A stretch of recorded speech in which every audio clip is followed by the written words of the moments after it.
Hello students, welcome to online classes of geography of class 10.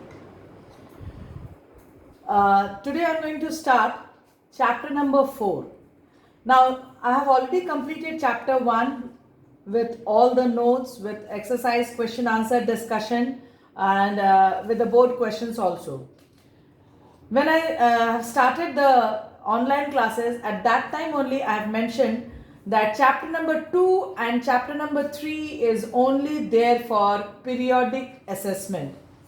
So now I am leaving those chapters and I am proceeding with chapter number 4, that is agriculture chapter, as per board syllabus. This is the first class of this chapter. The topics that I am going to discuss today under this class, within this class, is agricultural country, India. We know our country is agro-based economy, so why it is considered so. What are the factors that affects the cultivation methods? Then types of farming. There are many types of farming. Today I am going to discuss about the two types, that is primitive subsistence farming and intensive subsistence farming. Now the first topic is agricultural country, that is India. Now why India is considered as an agricultural country? So what will be the answer? Because 60% of human population is engaged in agricultural activities. So out of our entire total population, 60% is, that means more than half of the population is engaged in agricultural activities. That's why it is considered as agricultural country. Now it contributes 1/3 of the GDP. That means gross domestic product getting its contribution is 1/3. It helps to earn foreign exchange. We are having some indigenous products that we are producing, like jute is one of the best example. Even our cotton is of very good quality. So we are exporting these products and we are able to earn foreign exchange. Then it ensures food security for the country. Obviously, without agricultural activity, the demand for the food will not be fulfilled. And lastly, it helps to produce large scale of raw materials for agro-based industry. Now the industries which are getting the raw materials from agriculture is termed as agro-based industries, and there are many industries that depends upon the agricultural products. So it produces large scale raw materials for the agro-based industries. So these are the reasons why India is considered as an agricultural country. Now the next topic of discussion is, what are the factors that basically affects cultivation methods or agricultural activities? Obviously the prime factor is the physical factor. The climate, soil, relief feature, water supply. Moderate climate should be there. Soil should be fertile, relief should be a level land, and continuous water supply should be there, whether it is irrigated water or whether it is precipitated water. Next comes economic factor. Now economic factors means what is the size of the farm. If the size of the farm is too large, then obviously it depends upon the ownership of the land, that how much area they will be provide for cultivation. Then comes the number of the farmers that are employed over there. If the small size of farms are there and the numbers are less, then it is easy to cultivate the field. But if the farm size is large and the number of farmers are not too large, then obviously it will be very difficult to get a good produce. Then standard of living of the farmers. If the standard of the living of the farmers is poor, then obviously they will be unable to give their better results for the production, because they are unable to fulfill their basic desires. And if they are having high standard of living, that means quality production will be there. Then comes the next factor, technological factors. That means the mechanization. So in this, if we are using the tractors, that means we can use the tractors rather using the animal or the manual labors. So we can get good production. The volume of the quantity of the production can increase. If we are using high yielding variety seeds, we can get a huge production. Chemical fertilizers and pesticides can control the diseases or can increase the productivity level, availability of the power resources that can help to run the tractors, even the irrigational methods, and developed irrigational facilities will increase the productivity level. Next factor, that is the last one, relates to institutional and social factors. Now, if government is continuously supporting, then obviously it can give a better results in agriculture. Availability of agricultural inputs, like if it is related to seeds, if it is related to fertilizer, if they are getting at a subsidized rates, at a low rates, then obviously it can affect the cultivation method where the standard of living of the farmers are not high, they are poor. Facilities of weather forecasting. If we know the condition of the weather for the coming, that it can be forecasted for the coming period, then obviously it will be helping the farmers to cultivate according to that. Storage facilities, if the storage facilities is quite scientific, then obviously high productions or high level of productivity can be stored out for the future demands. Then comes provision for insurance scheme for farmers' benefits.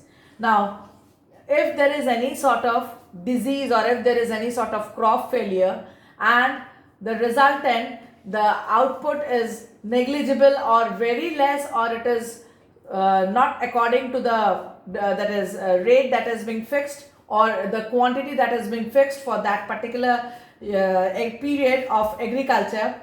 So if they are getting some provisions or if they are getting some support from the insurance schemes, then obviously farmers will be benefited and they can produce, they can help for the production in the future periods also. So these were the factors that influences the cultivation activities or methods.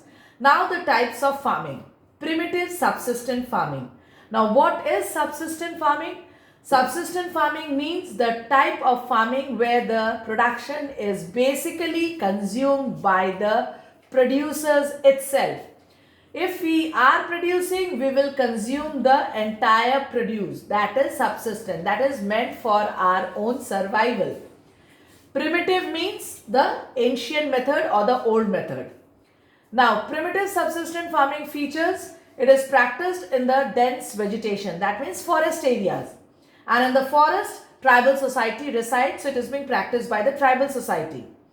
Now, how do they practice? Tribal societies, they are not literate, they are not having the facilities of modern techniques of agriculture or mechanized techniques of agriculture. So how do they proceed with the agricultural activity?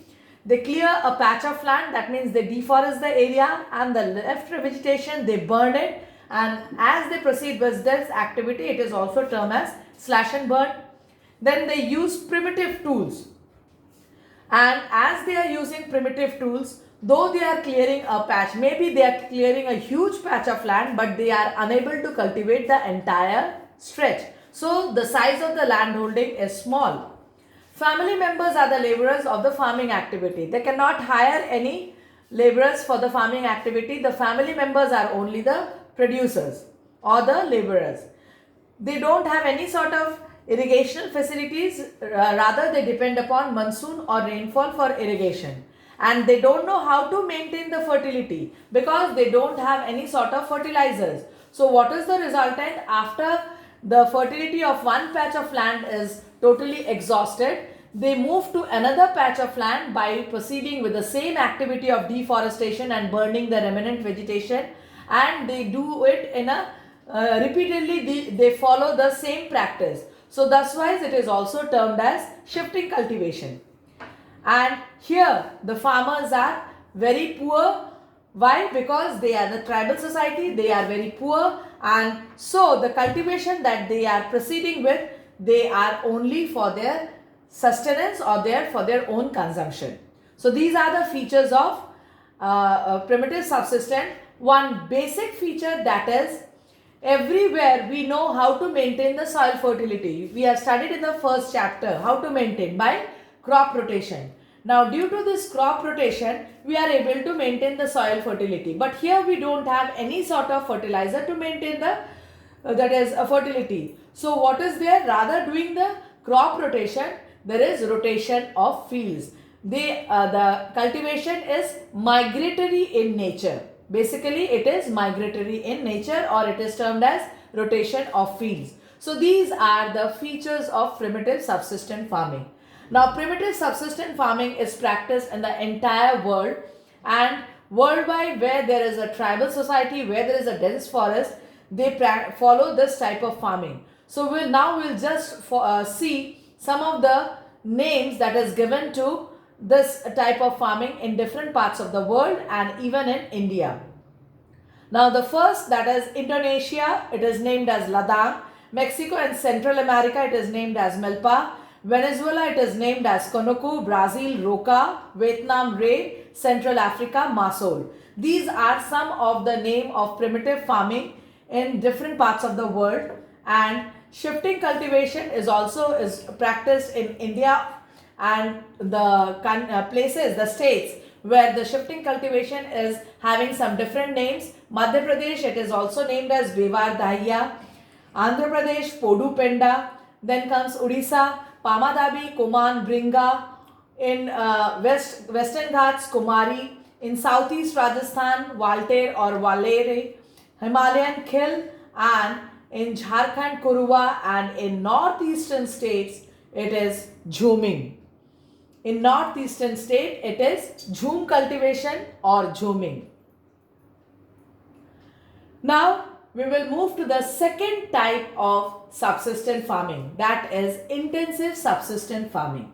Now, what is the definition of this type of farming? Primitive subsistence, it is clear that it was meant for self-consumption and it was done by the primitive tools by the tribal society. Intensive subsistence means that within a small size of land holding, a huge production is done by adding excessive that is agricultural inputs.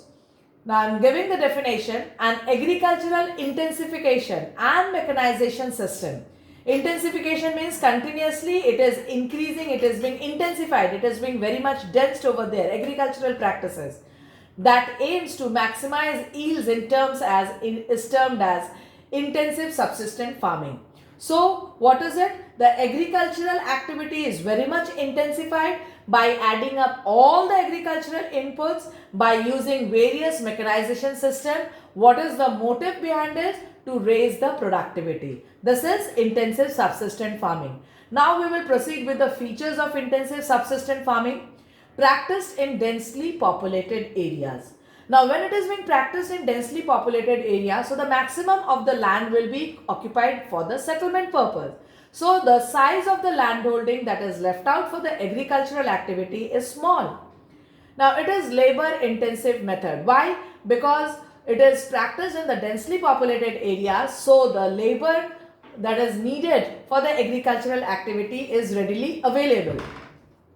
Applying higher inputs of capital and labor per acre of land, yield per hectare is quite high.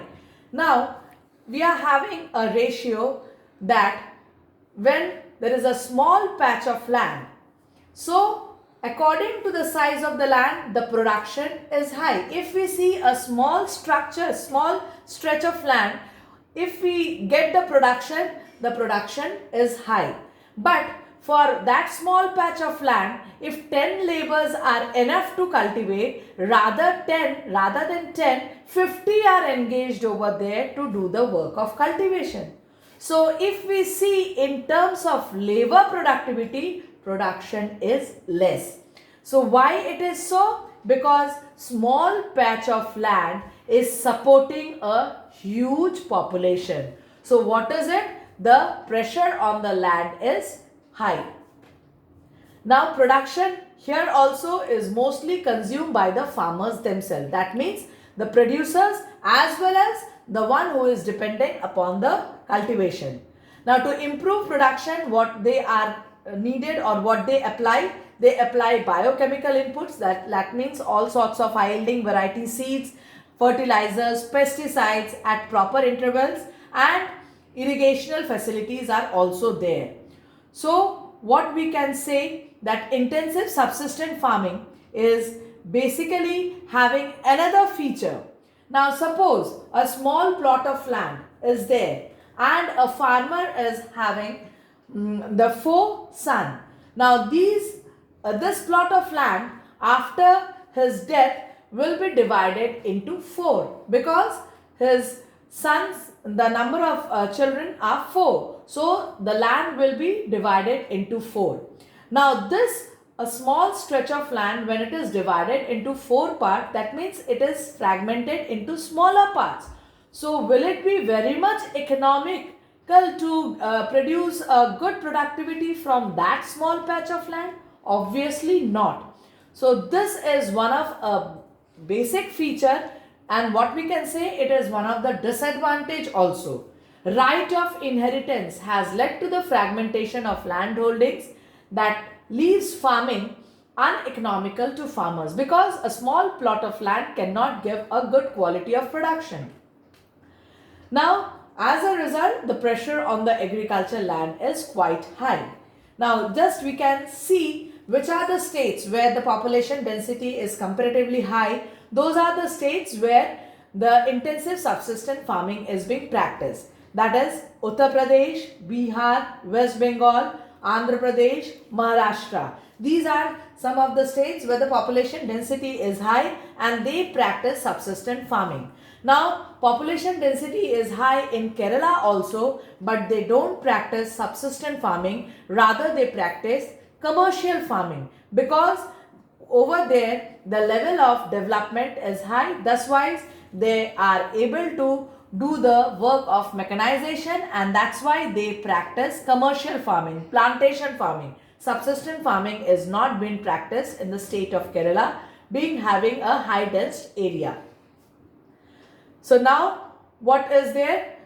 I have completed the types of farming, the 2 types of farming, primitive subsistence farming and intensive subsistence farming. I have discussed India is an agricultural country, why it is considered so, and there are various factors that is continuously influencing the agricultural activities. I am not giving any sort of the worksheet. Note down all the notes in your copy, and if you are having any doubts related to this topic that I have discussed today, just mention it in the comment section.